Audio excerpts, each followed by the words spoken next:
today we're in this is 2018 or 2019 Colorado Sports Cat. Again, we've got another video like this, but sort of like, you can see this one's slightly like different as we've climate control down here. The screen looks better too on this model, so obviously it's got factory nav that'll be like rubbish. You can project your phone onto it. I'm just going through, I'm not sure. Yes, it does. So I think it has a sort of wide CarPlay on it. I'm not sure how great it works or whatnot. Seeing what sort of settings it actually has in here. Yeah, it doesn't, we should be able to keep all this sort of, it doesn't sort of look like it has too much going on. Yeah, so we're going to upgrade it with our unit today. Obviously it's got steering wheel controls. I believe it has a USB port somewhere in here with an auxiliary. It's obviously got reverse camera.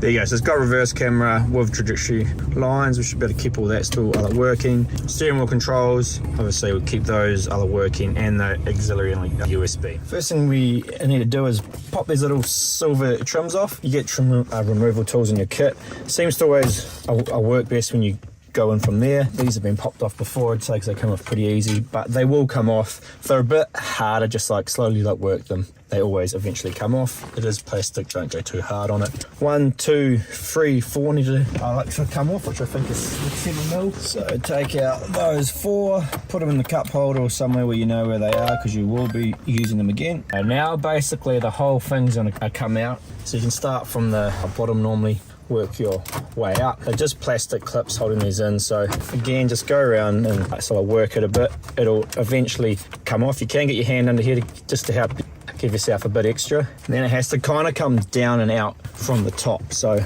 like that, I just use my hands, go wiggle, wiggle, wiggle. It will eventually all come out. Now in the back of here, there's a couple have to come unplugged. They just have little push buttons underneath them. I'll show you in a second, and they pop out, and one down the bottom. All right, so that's the whole bit out, and we have these 3 plugs in it. So they just have all of them have little push down parts. Push them down and pull it out. If it's a bit jammed, push it back in, and then push it down again and pull it out. Now, this and this are basically the radio. So we did one the other day, and it was a little bit different. So this is a different model, so we're going to cover this one today. The one we did the other day, I believe, didn't have this box or like this box. So the different badges are a bit different, and that's why our kit has a bit of stuff in it. Just going through what's in the kit. You got a diagram here that we give with everyone, and a thank you for your purchase. We have just a guide that you should just have a quick read through. This is quite handy. This is an incredibly useful cable puller tool. We'll be using that later. There's foam, got the actual unit itself, which we'll go through in a minute. We've got some cable harness here, which is specific to the Colorado. We've got the accessories by the looks of things, and all the other cables as well. So that's all the cabling. Stubby holder that comes in every unit, USB drive, which we use for firmware updates and things like that. OBD2 scanner. These are your trim tools. These are very helpful to not damage your car's plastics and that kind of thing whenever you are taking your dash apart. And then also you got these AC vents. All right, guys, so now that's the old head unit up the top here. So we pulled the old unit out, and you'll see that we got some extra plugs we've taken out here. So that green one used to go in there. This gray one used to also go next to it. This came out of the old radio that we pulled out earlier. And we've also got this grey plug down the bottom here. We've also taken out, that's the reversing camera. So with this main harness, there's quite a lot going on. Just don't get too overwhelmed by it, because it's nothing too bad. So green to green, it's easy. We got let's have a look here. So this cable here, the grey one goes into the black one. The gold goes to gold. Cool. So also coming out of the car. Now, this black connector here was initially on this part here. Now you can actually take this out. You can actually just fully slide it out, and it's its own little radio box. So we obviously took these out, we took the radio out, and we took this green plug here out. So you can just kind of get rid of that, to be honest, for now anyway. On the harness side, so you'll see this blue cable coming off leading into this. So this is for your radio. We actually snapped this little bracket on this part of the cable here, which is not really common, I don't think, but yeah, just in case. It still clips in. We're going to tape it up, but that's where you plug the radio in. You plug the radio cable. It's coming from the car just here with like a yellow tape around it. The black cable goes into there. And what else? So for the camera, you will have a grey plug, like a grey male and female, with a long RCA connected to it. Now all this does is it piggybacks. So you take out the old cable that was plugged in, and then the old cable's a male, you plug that into your female, and you plug your female back into the old port. I'll show you guys in a sec. Sorry, my hand's in the way. So as you can see, you've got our plug in there. So that's our plug there, and that's our female, that's the original plug. So all it's doing, going from their car's male to our female, and then replace the old cable with our new one. And coming off the old RCA, coming off that cable, sorry, is an RCA plug. You'll also have in your kit a little wiring harness like this, and it'll have back video in on the actual cable. That's where you plug this into, because this is a little control module for the reversing camera. What else? I don't think that's could be it. There's a couple. Hey guys, so this is the actual unit itself, one of our thin models. So on this side is where you plug in the main harness where it says power. Now on the actual cable itself, you'll notice that there's, on one side there's an irregularity, and on the actual port itself, you'll see those two bigger pins. So you just line those up, and also just the tab to the tab. It's not too bad. So this is actually quite a rough one to get in. You got to push pretty quick, pretty hard, but you should hear a click. So if you push quite hard and it's in, to make sure the pins are making good contact with the unit. So that looks all good. So what we'll do now as well is we'll find that little connector that we plugged the reversing camera cable into, this one here. So this is a 10-pin plug. And so what we do is we go on the back of the unit here, we find that 10-pin connection and we plug it in. Also what we're going to do is off this CAN bus connector, so find this box here, you will find a blue and grey wire that comes to a white cable. We also just want to plug that in. It's an 8-pin. So find the 8-pin port on the back of the unit, and that should plug in. Now, when we turn this car on, it should power up. Hey guys, so what we're gonna do is to turn this on. Should be able to, okay, cool, we got power. Awesome, so we got the door notifications as well, which were correct because both the front doors are open. When we put the car into reverse, we get a reversing camera signal, which is always good, and go to radio, and this is the test if you've got that set up properly. So FM should be good. Also got some steering wheel controls, which is nice. It's just scanning through all the different stations. Hang on. Hey guys, you see the radio isn't working, and that's just because if you look on the main harness and you find all of these connectors, there's actually a big grey metal connector that's for your radio, and I just completely forgot to plug it in. So if you look on the back of the unit, if you plug it right into there, it should start to work now. So I'm going to turn it down max volume. But if I press next, it should find a station. There we go. Cool. And the real test is AM. So generally speaking, AM is the true test as to whether or not you have something set up correctly. Agree to it. They've added all sorts of. That sounds good. So as long as AM sounds like that, and AM sounds pretty average anyway, but if it sounds clear, then you've done it correctly. So that's We'll go from there. So just put your screens up face down, always be soft under there. You can see I got the foam into this one. This just has these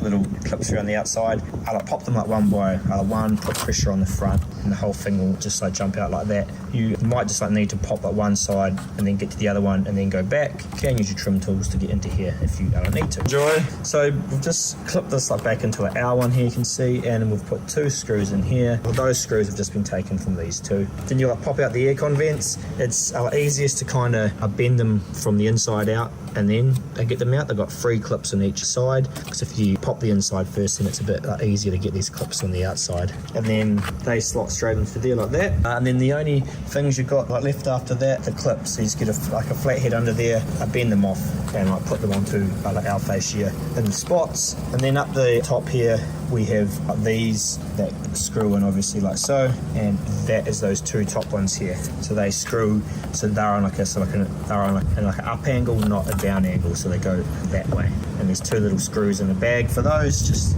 here in the kit. So that's everything transferred over there. Clips, just put your hands over them when you pop them off because they can go a bit far. Aircon vents, AC. Just actually pop that out a little bit when I came out. And you've got your AC one, don't forget that. And then obviously your other ones that are tucked back in as they go in. Now I'm going to tuck the CAN bus back up into that old hole where the old one was. So that's when you kind of start to set it back in, and this is when you sort of got to get your hand in the back there. Make sure all your stuff's not going to be in the way and tucks down. So you want to tuck down or tuck basically into that hole. Get it all sort of lined back up. Make sure there's no sort of wires behind where that AC vents are going, because that will cause you a couple of issues. Yeah, needs to go. So just, you know, actually to move the deck up the back on this one a bit higher. So if you do notice like yours is a bit tight, you could have something like old stock and you might have to do it manually. Just like get in like touch with us and we'll show you how you do it. But you're basically lifting the like decal of the back of here to the very highest position. So sort of once you think it's about lined up, you should be able to sort of come in here and push everything in a bit. You should find those clips start to hold it. Then basically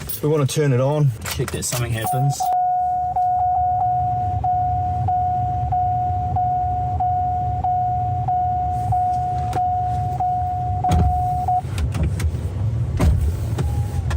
We've got power, we can see we've got our AC working. You can see the head unit's powered up, which is always good. Then just a quick check. Yeah, steering wheel controls are still working. Join over 400 cool, got reception. Become a Wanneroo Business Association member today for just $30. And reverse camera's working.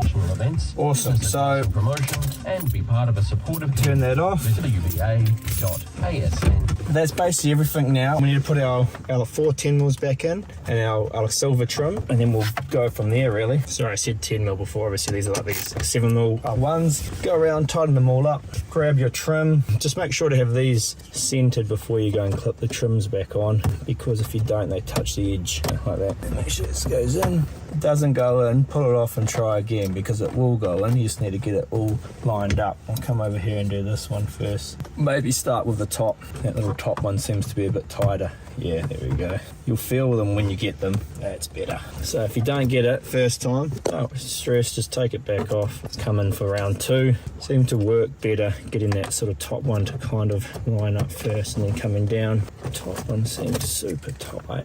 Just make sure you haven't bent it or anything when it's going in. Looks all okay. Okay, now, there we go. Not sure why that was a bit hard the first time, but there you have it. So it all looks pretty good. Obviously, we'll tape up the sort of these and tidy them up. External mic, if you do run it, we normally just suggest try a call with and without it. You're not too far from the actual mic on this one, so I'm gonna leave it. But you just pretty much you just like to sort of like run it above the steering wheel down here. You can pop this piece of trim off the side here. I tuck it out here into here. You can pop all of these two off, and you can take the handle off, and this whole trim pulls off. Put the mic up there, and I put the cable in the existing cable tray, just like tape it to the existing ones and down and behind and back in. There we have it. I'll start it up. I can peel this off. Saturday and All right, so definitely June. yeah, cool. So there's a head unit installed. Looks pretty much like a factory. Just got the latest mod cons and stuff. Obviously, you can install whatever apps you want in here. You'll still get some of your yes, you will. You still get a few of your settings and stuff in here that you had coming in from the other one. Not too much, you'll probably bother with. You will get this sort of popping up depending if you want that to show or not. Majority of our customers turn it off because it is a bit annoying. You can turn it off like that. Now you see when that comes on, it's not going to show. Yeah, because the problem is if it does, if you have on like sort of auto, it like pops up all the time. See, we have our reverse camera there. That's the factory reverse camera working. You got your trajectory lines. Again, you can adjust the like contrast and like color on here. But that's basically everything all set up and like working and all installed and all looking pretty good.